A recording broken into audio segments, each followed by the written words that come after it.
Welcome to Devil's Trap Podcast. I forgot what to say. How do I start this thing? I don't even know. You introduce yourself Oh yeah.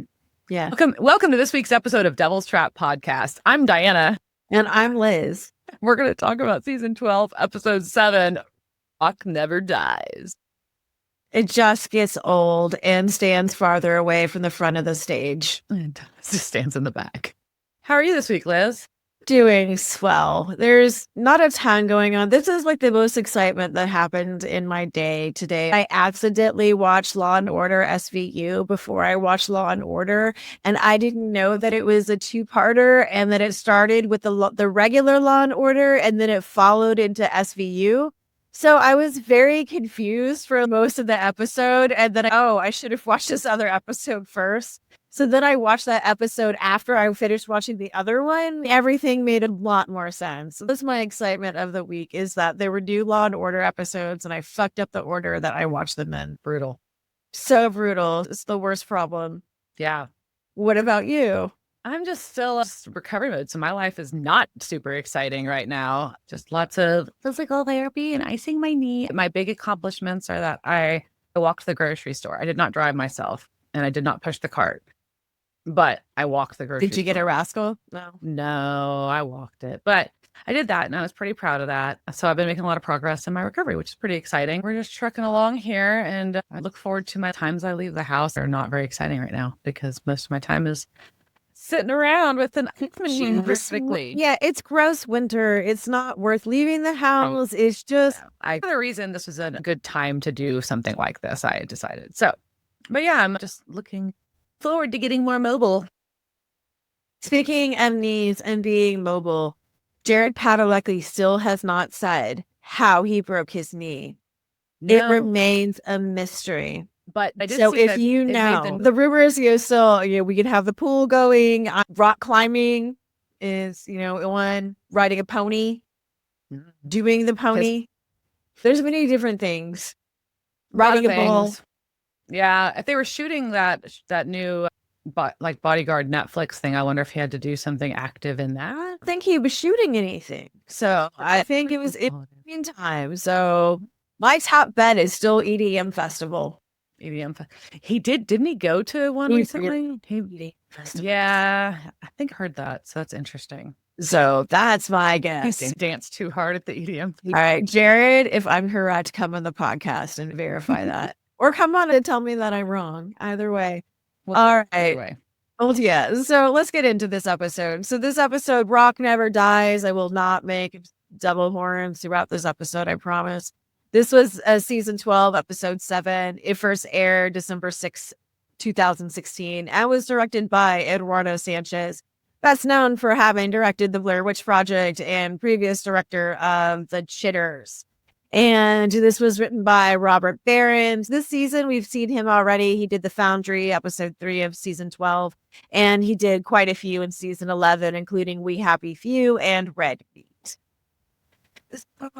We start off with our recap, and in our recap, it's Crowley and Cass together, Lucifer being the master of butt rock, Sam liking butt rock, Rowena sending Lucifer to the bottom of the ocean after speeding up his vessel decaying. Yep. And we cut to the opening where it says 1 week ago. And we've got two dudes playing a record backwards, doing a Lucifer summoning. And one of them is very, very serious about this. And his buddy Cordy is cracking up at the whole thing. Because he says, "Drench me, Lucifer." And he walks over and he stops the record. And what is happening with that record is that it was being played backwards, right? And that's called backmasking. And that's what we're talking about for lore this week. So we're just jumping right into lore. Yes. So backmasking, if you don't know, and I'm gonna offer a few definitions that people have or we. So the general definition is the practice of recording backwards and then reinserting the recording into the forward mix of a song. And this really mainly applies to things with grooves like records. In today's digital world, we can, of course, flip and reverse, but it's not the same as taking a record and spinning it backwards to hear what it says. It's just not. Right. So during the 1980s, it was also thought that backmasked messages were number one, from Satan, and number two, affecting minds on an unconscious level, causing people to worship the devil and do all sorts of evil, evil things. History of backmasking. The idea of recording things backwards goes back to the start of sound recording. Alex Case, president of the Audio Engineering Society, says that when Thomas Edison invented the wax cylinder, part of the sales pitch was to record someone speaking and then play it backwards. Phrases that sounded naughty, like the goddamn that comes if you play Mad Dog in reverse, were some of the most popular.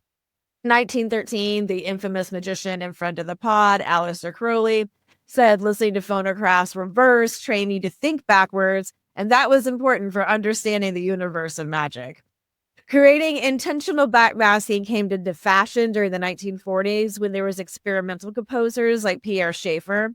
Then in the 60s, we have the Beatles. They put a 30-second backward section on Rain in 1966, which was the B-side of Paperback Writer. In 1969, a radio caller started a rumor that Paul McCartney died, saying that the record Revolution 9, when played backwards, says, "Turn me on, dead man." And then soon others heard Paul is dead. Yeah. And that rumor just took off. And that also helped planted this idea of backmasking in people's minds, right? It started to become something that's in the popular culture. And in another case, the movie The Exorcist fucked up society. There is the scenes in The Exorcist where Reagan's messages, they don't make sense and they play them backwards. They're like, oh no, that was, and like that was Satan. So that contributed to the idea. That was 1973. In 1974, the Electric Light Orchestra was accused of backmasking the phrase, "He is the nasty one, Christ, you're infernal," which they deny was intentional. However, if you play the recording of Fire on High backwards, it says, "The music is reversible, but time is not. Turn back, turn back, turn back," which is very intentional. 1982, the televangelist Paul Crouch claimed that if you played Led Zeppelin's Stairway to Heaven backwards, the line, "Bustle in your hedgerow," whatever the fuck does that even mean? Like that seems mysterious enough to me. But if you play that backwards, it says, "Here's to my sweet Satan, the one whose little path would make me sad, whose power is Satan. He will give those with him 666. There was a little tool shed where he made us suffer. Sad Satan." The band has said this is purely coincidental. And I think this is really interesting that they hear Satan being sweet and sad.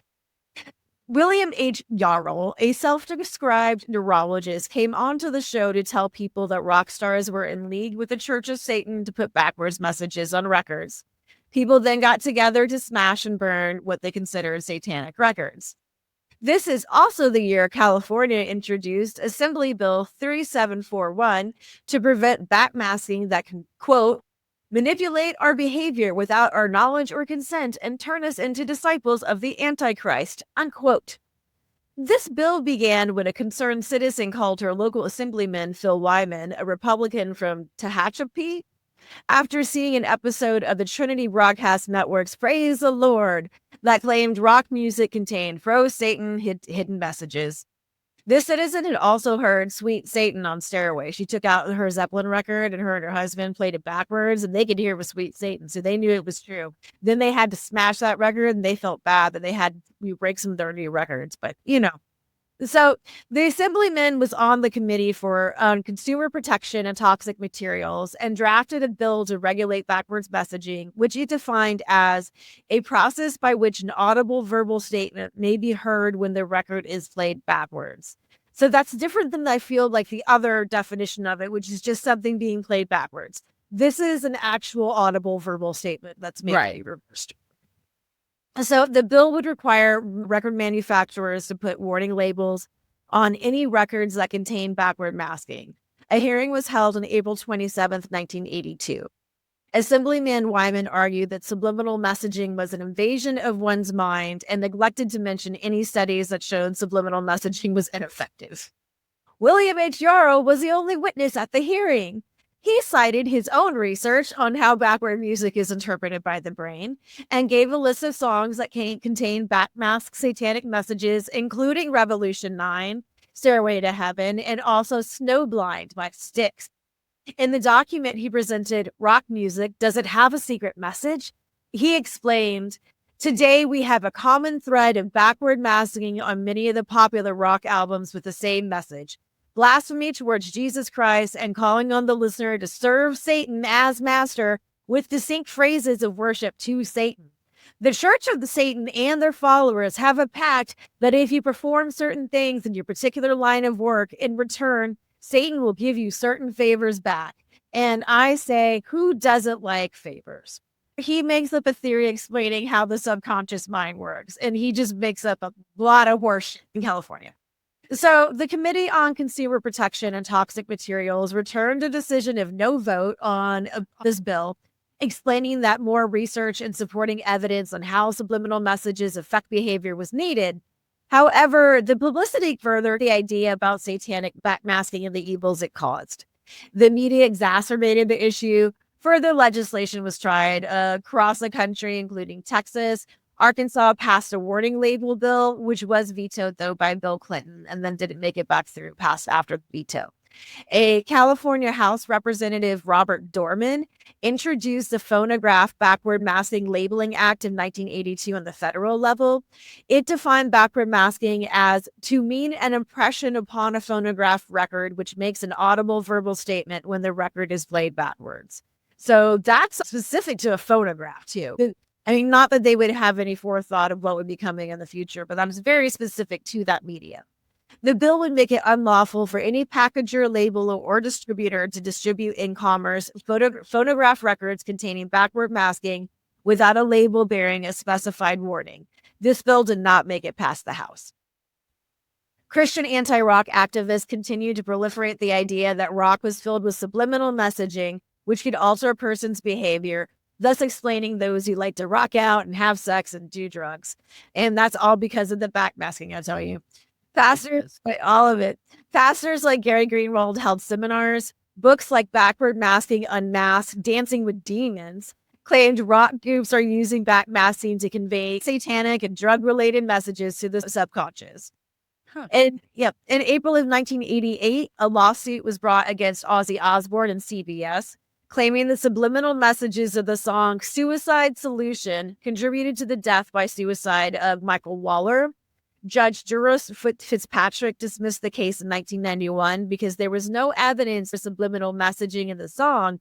However, he wrote, the court is convinced that the presence of a subliminal message whose surreptitious nature makes it more akin to false and misleading commercial speech and other forms of speech extremely limited in their social value would relegate the music containing such to a class worthy of little, if any, First Amendment constitutional protection.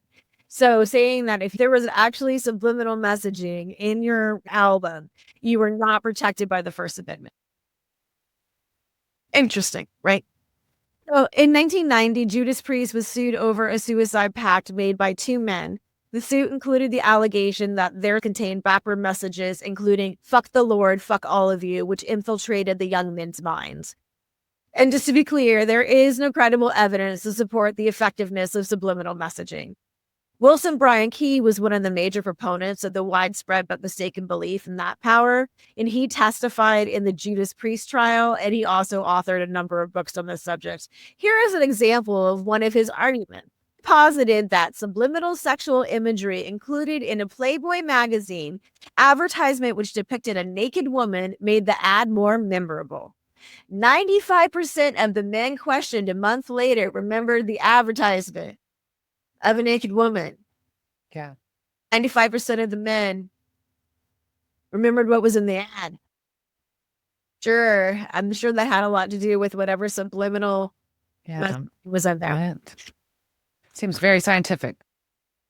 So that was, that's just some of his methodology, right? So the Judas Priest case was presided over by the district judge, Jerry Carr Whitehead, who ruled that because people are unable to protect themselves from the manipulative influence of subliminal messages, such messages violate an individual's right to privacy and are not protected by the First Amendment. So Judas Priest won the case after a month-long trial. Judge Whitehead stated that while subliminal and backmasked messages were present on certain songs, it was not clear that they were inserted intentionally by the band or the record label. There was also not enough evidence to prove subliminal. So who put them on there? Yeah, I was like, Satan. So there was also not enough evidence to prove subliminal messages affect behavior. However, Judge Whitehead didn't dismiss the case because, quote, it is unknown what future information, research, and technology will bring to this field of subliminals, unquote. Judas Priest members commented that if they wanted to insert subliminal commands in their music, messages leading to the deaths of their fans would be counterproductive, and they would prefer to insert the command, buy more of our records.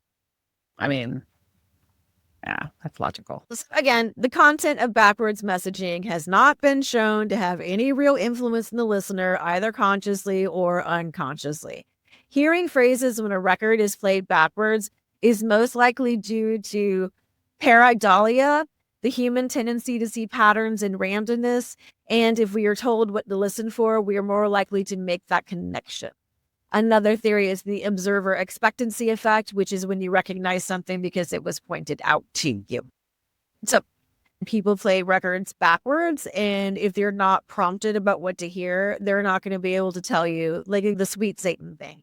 If I did not tell you to hear Sweet Satan, although in that one it kind of sounds like it, you probably wouldn't come up with it on your own. But if I tell you that it's there, then you're more likely to go like, oh yeah, I completely hear that, and not be able to unhear it. So while the moral panic about rock and roll will never die out completely, the panic over backmasking did, largely because people stopped listening to records. Although many bands continue to put in backmask messaging because it's fun. My personal favorite example of this was when Bart joins a boy band and they have joined the Navy backwards. And then Lisa's like, wait a minute, I'm playing something, and then she hears it. So that's my favorite version of backmasking. That's what backmasking is and what they were doing here. And they were trying to raise Lucifer through their summoning. And it was a Satanic Society of America approved summoning that he found. Yes. He also has a really sweet velvet panther painting on the wall, for the record. It was very nice. So, yeah, and he is finishing his spell as Cordy laughs at him with a fossilized Lucifer feather. So it's a rock with a feather in it. Yeah, it kind of looks like a geode until you realize what it's supposed to be. Yeah. And then all of a sudden, guess who's there? It is Lucifer in a rotted Vince Vincente. Yeah. Vince Vessel is looking rough after being on the bottom of the ocean, apparently. And he had the decaying that Rowena put on him. Yeah. So double that. And he immediately kills Cordy, who is the one that was mocking everything. And apparently he was looking for that feather so he could power up, and it immediately heals the vessel. Right. The actual summoning did not work. So if you've tried to get that summoning offline from the Satanic Society of America, don't use that one. But hit me up in my DMs. I got another one. I'll send your way. All right. So the feather restores his vessel back to a much better Vince. But it says it's still temporary. But then he looks over at this kid who has summoned him and his buddy, and he is kind of like unimpressed with if this is Earth following. So, yeah. And the kid is then like, holy shit, you're kind of famous. My mom loves you. And that's enough to get his neck snapped. Yeah. Yes. But Vince is intrigued by the fact that he is kind of famous. So. And a new thing kind of clicks in his mind. So we go from there to the bunker, where Dean is playing Words with Friends with Mary, who does not believe that twerking is a word. And if you look down on his letters, you can spell Lucifer with... I noticed that too. Yeah. Also, his name is 67 Impala 327. Oh, man, of course it is. Nerd. Mm-hmm. And Sam is like, you're playing games and not trying to find Lucifer or solve find a case or anything? And then he's very amused when he realizes that Dean is playing Words with Friends with Mary. So, yeah. And Mary is kicking his ass. she is. So, but Castiel calls and he is at the bar with, as they're on the phone, because they think they might have a lead. Sam starts getting a ton of news alerts, for lack of a better explanation of what they are, about Vince Vincente. And so apparently he is making a big announcement that he has reunited his band at Lady Heart and signed a big record deal. And they're like, oh shit, this is sus. So the vessel should be fucked up by now. So this is, so this is obviously Lucifer has done something to come back. But Crowley's like, this is not natural. Lady Heart, nobody would really sign this band. So how did Vince get better? We don't know, but let's go to LA and figure this the fuck out. Time to go to Hollywood. So we're going to Hollywood, and first stop is Death Siren Record. That is a good name for an album, for a record label. Yeah. And Crowley pops in on a meditating record executive. Yeah. So Russell, the exec at this record label, is apparently turned to meditation and green juice. It keeps his ego and his anger in check. Good for you, sir, I guess, with your deal with the devil too. I don't know. Anyways. But he's like, yeah, I've got plenty. What is our deal not good, Crowley? I'm giving you plenty of our up and comer souls. And, Crowley, just makes a comment about the prestige of owning a Swift or a Drake. And I was like, oh. So is he saying that he owns Taylor Swift and Drake's souls? Was that the implication? That's the implication that I got. Yeah, that's pretty fun. So Crowley is just really wants to know if the Vince comeback is real. And Russell is really trying to convince them to give hair metal another shot. Yeah, he's like, they sold like 10 million back in the day. So why not? Everything else is making a comeback. And he's like, and Vince is like a whole new man. Sam and Dean are driving, and Dean is just talking shit about LA and just talking. But Sam has in headphones, so he's not hearing this. Yeah, then Dean just trying to figure out when the last time they were in LA was, and he was like, what was it, like 10 years ago? And that was when Hollywood Babylon in season 2, when they traveled to LA to fight a vengeful spirit. So yeah, Sam does have his headphones in, and he just starts kind of lying about what he's listening to. And Dean's just like, I want to listen to it. It's like, it's podcast, it's history podcast. Dean loves history. And Sam just keeps trying to make it as dull as possible until it's made obvious that he's listening to Lady Heart. Oh, yeah. So Dean busts him about that by pulling out the cable. And he's just so offended that Sam is into hair rock. And Sam's like, it's hard rock. So I just don't know if that would work. It just bugs me. I just don't know if you could pull out your headphones and then have things play. I don't think. It depends on the device, I think. I know. I know this is a 2016 device, and maybe it works that way. So I'm just going to let it go and just say that is what happens when you pull a cord out of whatever he was listening to. Very few devices, but some devices it would work. But he's like, no, this is, we're learning about Vince. I'm getting set up for it. So that's what Sam's excuse is. And the song playing right now is Lady Heart's song, made up. It's a song clearly, but it's specifically for the show. It's called Bloody Messiah. Yeah, it was written by Jay Gruska and Robert Behrens, who is the writer of this episode, and there is an actual music video for it, which you can watch. So we go to the studio where we've got Vince, we've got the woman who is basically his manager. And then we've got his groupie, Rosalie. So we've got, and the band's there, but he's busy talking to Constance, his manager, and Rosaline. And everybody's like, the manager's going on, your streaming numbers and all your online engagement stats and blah, blah, blah. And his bandmate, Tommy, that we met before, is like, hey, let's go record some songs. And Vince is just not fucking feeling it. And so we, as the viewers, are realizing that, oh no, Lucifer's not going to record shit. Well, it doesn't even matter. He just doesn't care. Like, he doesn't care about music. He just wants to be famous. And that's about what it is right now. That it's all about just being famous and getting the number of followers and getting a number of likes and the clicks. Give it a crack. I'm like, on that note, have you subscribed to our YouTube channel? Please like and subscribe. Have you watched? So, go smash that button right now. All right. He's having this whole thing, and whether or not Vince is Bay, May, or Daddy. Gross. And we get some monologues about Kim Kardashian and whatever Justin Bieber is. And then he eye fucks his groupie because he just wants to enjoy the ride. Gross. Ugh. So Sam and Dean make it to LA, and Dean is deeply offended by the fact that Sam is drinking the cucumber water in the lobby at the hotel and calls it vegetable water. Anyways, but so Castiel's there, and we get like some like jabs back and forth because they're like, "Why the hell are you wearing that? You look like a third tier agent." And he's like, "Yeah, y'all look like lumberjacks. What the fuck?" I was just amused because agents never look like what you expect. That was my hot take. Castiel is ready to unload about how awful it is working with Crowley, and Crowley shows up.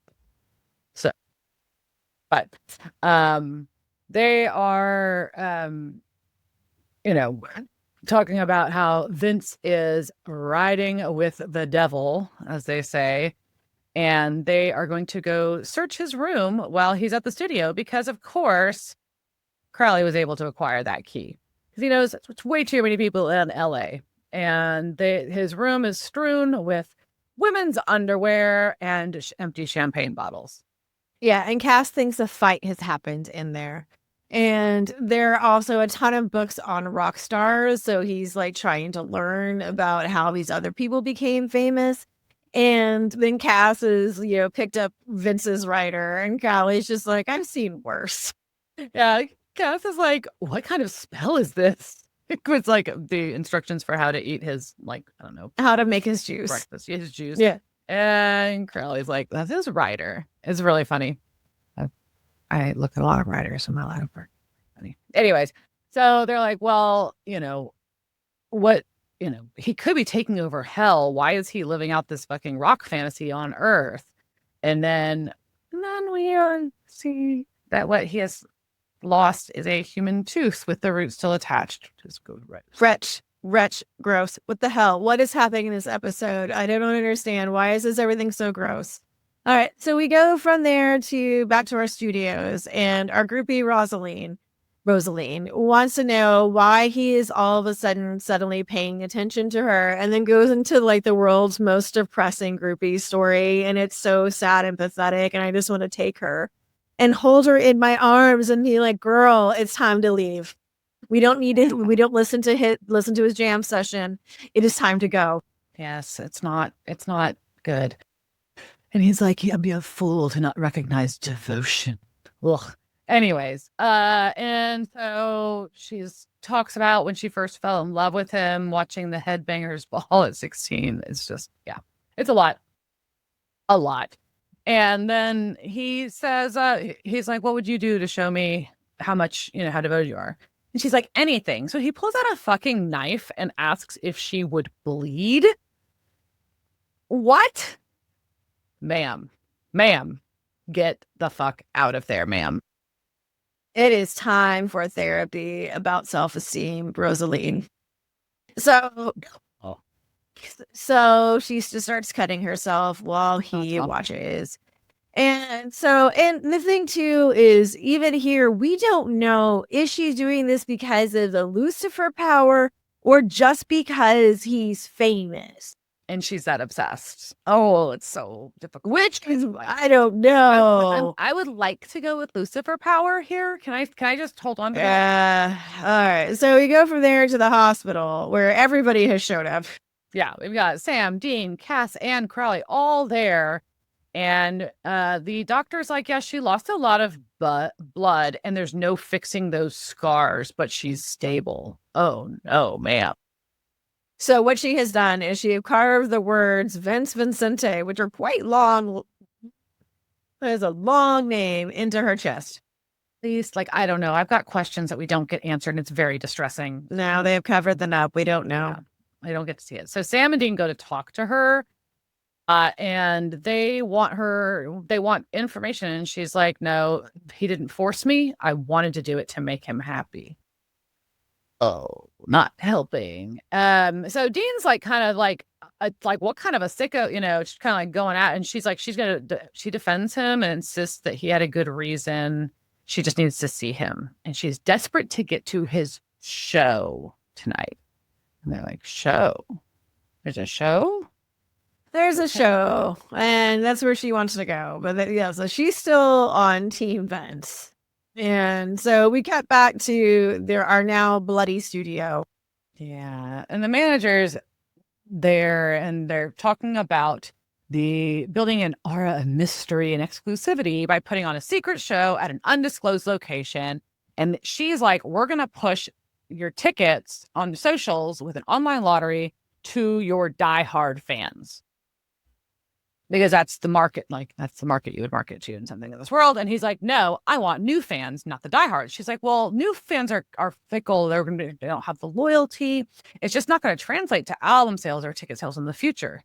And that's not, so that we really need to market to your super fans. And he's like, no, I want fresh blood.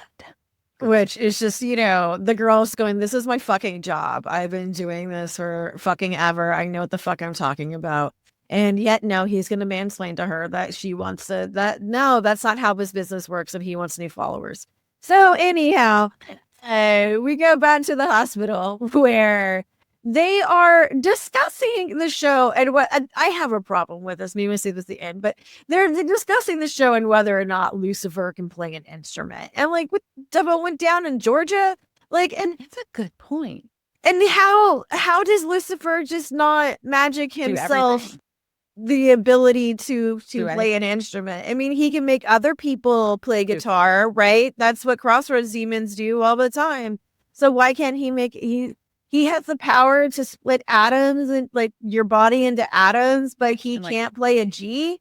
Yeah, that's a really good point. I was a little confused about this too. I'm like, and they made like a joke about like he didn't take guitar lessons in the cage, man. Like, well, no, but did he need to? I mean, like Cass like snapped his fingers and gave himself all of pop culture knowledge. So, and he's not even Lucifer. Lucifer's stronger than that. Why doesn't Lucifer just fucking like magic himself musical knowledge? Yeah, I just read all the books on how to play guitar. Okay, now I play guitar. Yeah, duh.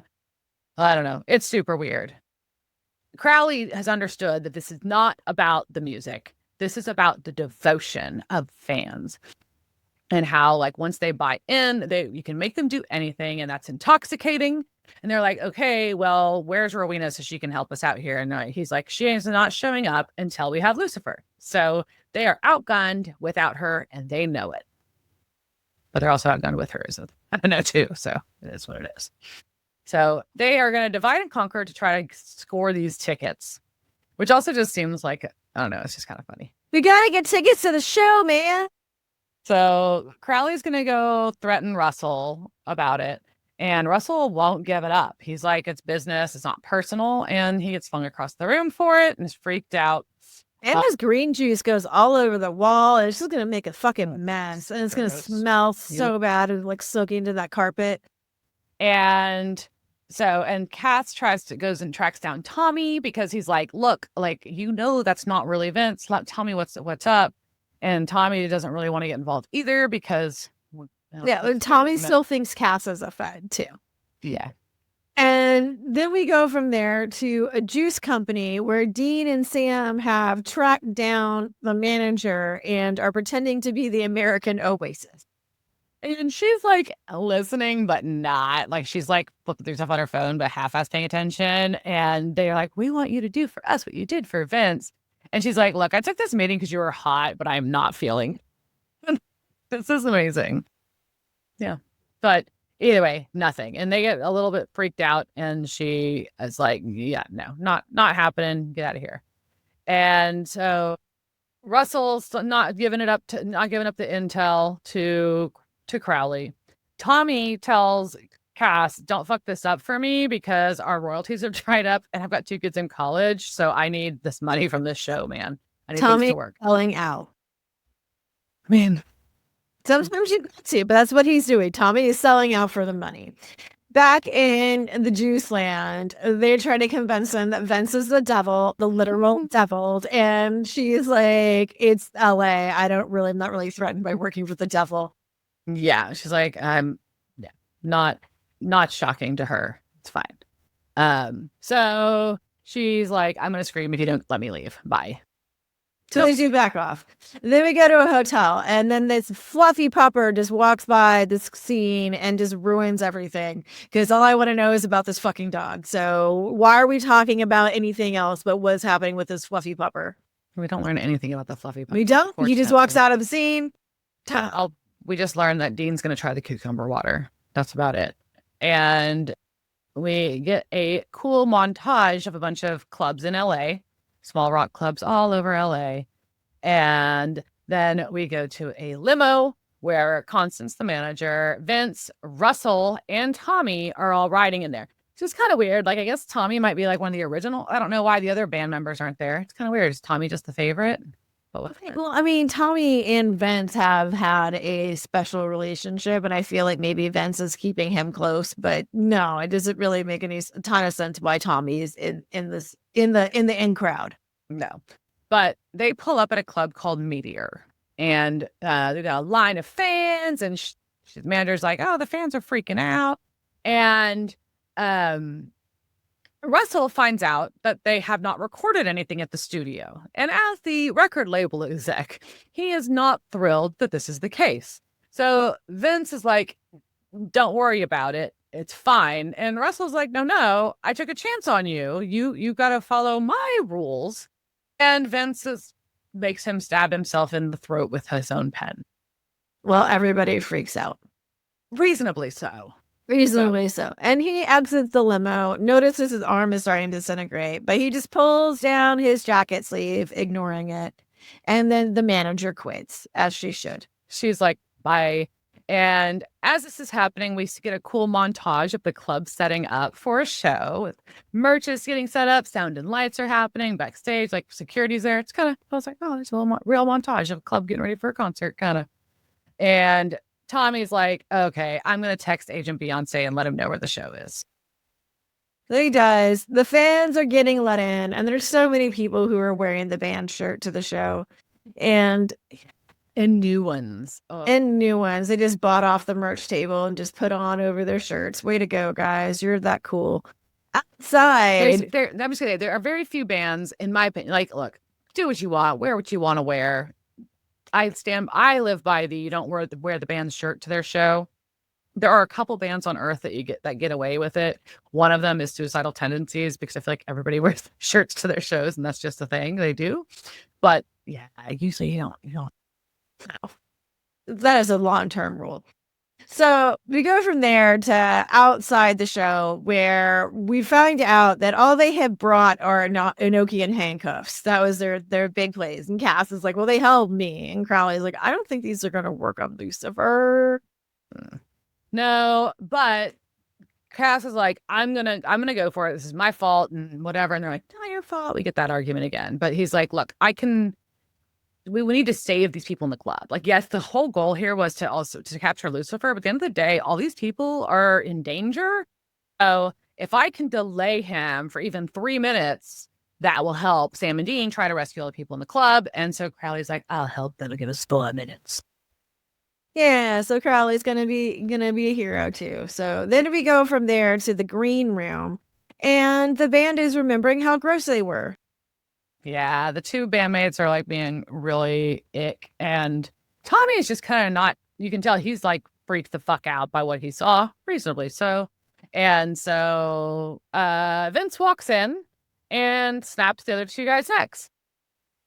Oh, and he's asking Tommy how he feels about the show, and Tommy is like, not so great, as Vince demonstrates his inability to play the guitar. And Tommy wants to know who Vince is, and he insists that he is a rock god, and he is going to go solo before he can kill Tommy, Castiel, Reigns, and gets flung. And Crowley shows up, and he flings And Vince is like, why not? Basically, is his stance. It's fun. Crowley wants to know if Lucifer thinks the crowd will give blood by choice, and Lucifer doesn't care if it's by choice or not. And while Lucifer is wrapped up in all his Judeo-Christian baggage, Vince is only there to be famous, right? So Lucifer then flings Crowley across the room because he's done monologuing, but he's not. Then he talks about how he needs love because he had a really jacked childhood. Then he kills Tommy. What the fuck did Tommy do? Then he tried to escape to go fucking take care of his kids that are in college because he to do with pay for his kids to go to school, and now Tommy's neck is broken. Yeah, poor Tommy. Terrible. Poor Tommy. Mom. Yeah. And then Lucifer taunts and beats on Cass, and then he beats on Crowley. Then we go to Dean trying to get the crowd outside, and the bouncer has kicked him out. I would point out also specifically that Crowley is getting beaten up with a guitar at this point. Yes. Lucifer is using Vince's guitar to beat up Cass and Crowley. So, yeah. So Dean's getting kicked out, tries to like make a thing about smelling smoke, doesn't work. And then almost gets in a fight with this kid, is getting escorted out right as Sam pulls the fire alarm, which works for a second, except for the, powerful Lucifer is able to shut it off and make the house music come back with a finger twirl. But how can he can't play guitar? Lucifer then he's beating on Crowley some more, and Cass is getting up, and Lucifer's like, stick around for the after party. And then he's like, I got some more monologues to do. And he comes out to start monologuing, and Dean has got his way back into the show and with their terrible security, and he is now shot a gun in the air. Terrible, terrible, terrible. He shoots a gun into the ceiling. He's like, he's got a gun. And so everybody runs out. But Vince is trying to magic the doors shut as Sam is able to hold them open with his Sam strength. I don't know. But he holds them open and everybody gets out except for Sam and Dean. And right then we hear, hey, Asp. And Castiel hits Lucifer with a guitar and he falls into the double drum set. So, but either way, Dean's is able to actually get one of the Enochian handcuffs on Lucifer, but he gets thrown. The cuff gets just falls off of Lucifer because it's Lucifer. And Castiel is coming at him with an angel blade, but he's said that Lucifer's like, no, I could end all of this with a snap. Why? What the fuck, guys? So they're trying to kind of talk to him. They're like, what is your problem? I thought you and God made up. What's the fucking point, Lucifer? What are you doing? So we're gonna get another monologue. And he's upset because God abandoned them for Auntie Amara. And he thinks that nothing else matters. And everyone on Earth is a bunch of distraction addicts who don't care if they're just getting a stale rerun of a rerun. Not that you're wrong. And he doesn't have any plan but smashing Daddy's toys. While they watch. So they're like, yeah, but you're falling apart right now because he is starting to look rough as he is monologuing because he's using a lot of power to fling people and slam doors and all the things. And he's like, yeah, kicking your ass took a lot out of me. So he yeets out of the vessel. Yep. So he cocksmotes out of Vince, and Vince Vincente, aka Rick Springfield, he just disintegrates on the stage. Yeah, it's pretty gross and sad. So we go to outside where we're going to have a discussion was this the win? But we just know that Crowley looks really, really bad. He got his ass kicked. And Sam thinks it's a real bummer because Vince Vincente is really dead. And he was a real person. He had real fans. And Lucifer just got inside of him and killed him, basically. And this is so much worse. And this is pretty much all their fault. And we see a quick shot of Rosaline crying in the hospital. It's very upsetting. And they're like, Celine needs to go to fucking therapy. It's really sad. Poor Rosaline. And they're like, what? We don't know what Lucifer barely has a motive, or we had a plan or a motive. That was one thing. This is not a win. We're just losing slowly. He's just out there fucking shit up, and he's going to go bigger next. So how are we going to stop him? And Dean's just like, we're going to stop him. That's what we do, man. But it just ends with Sam looking back in the ambulance with super sad face. It's kind of sad.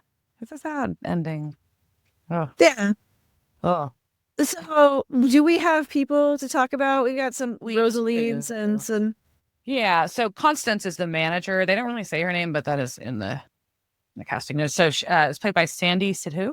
And she's been in episodes of Supergirl, Grey's Anatomy, and Happy Face a few times. And she's a reoccurring character named Nazneen on the show Nurses, over 20 episodes. Russell Lemons, our record exec, was played by Kadeem Hardison. He's been in a lot of stuff, episodes of Cosby Show, Freshman's Bel Air, Living Single, Just Shoot Me, My Name is Earl, House, Ghost Whisperer, Lincoln Lawyer, Grown-ish, and 8 episodes of Euphoria. He was Willie in the movie I'm Gonna Get You, Sucker. He was Junior in White Men Can't Jump. Dwayne in A Different World. He was Julius in Vampire in Brooklyn. Felix in Maid of Honor, maid spelled M-A-V. And was also in Teenage Bounty Hunters, a series. And then Rosaline was played by Crystal Allen. She's been in episodes of Sex and the City, Sopranos, NCIS, Star Trek Enterprise, Desperate Housewives, Prison Break, Castle, and Days of Our Lives. And Gordy, the friend from the duo in the beginning, was played by Jeff Evans Todd.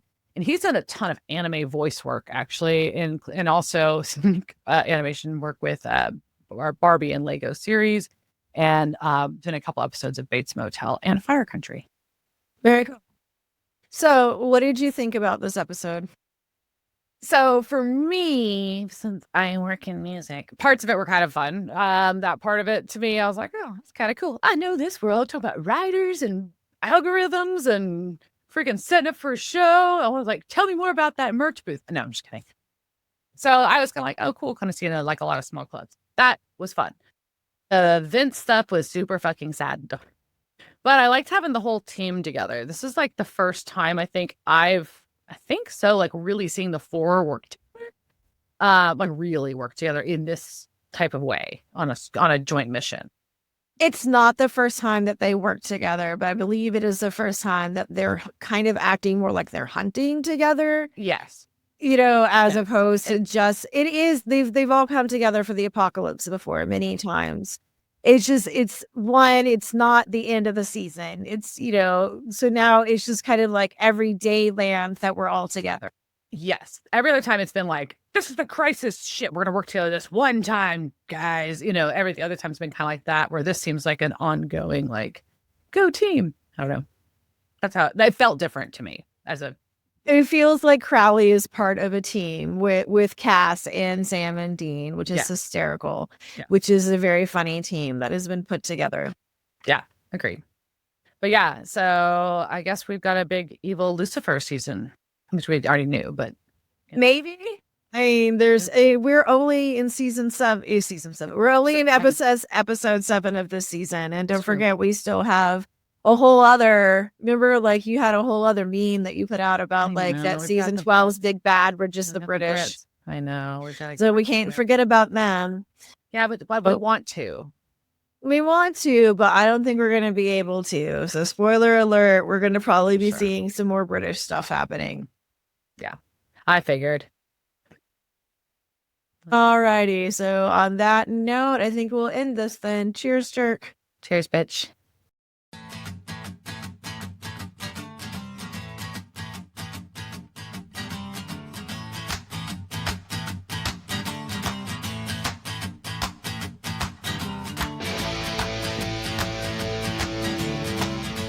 Devil's Trap Podcast is a Don't Get It production. Meow. Devil's Trap Podcast is part of the Ship It Studios podcast network. Thanks for listening to this week's episode of Devil's Trap Podcast. You can follow us on Instagram at Devil's Trap Podcast, Twitter at Devil's Trap Pod, or you can email us at devilstrap@devilstrappodcast.com. Don't forget to subscribe, leave reviews, and share with all your friends. We're at all your favorite podcast outlets and at devilstrappodcast.com. I'm Babe. Thanks for tuning in, and we'll see you next time.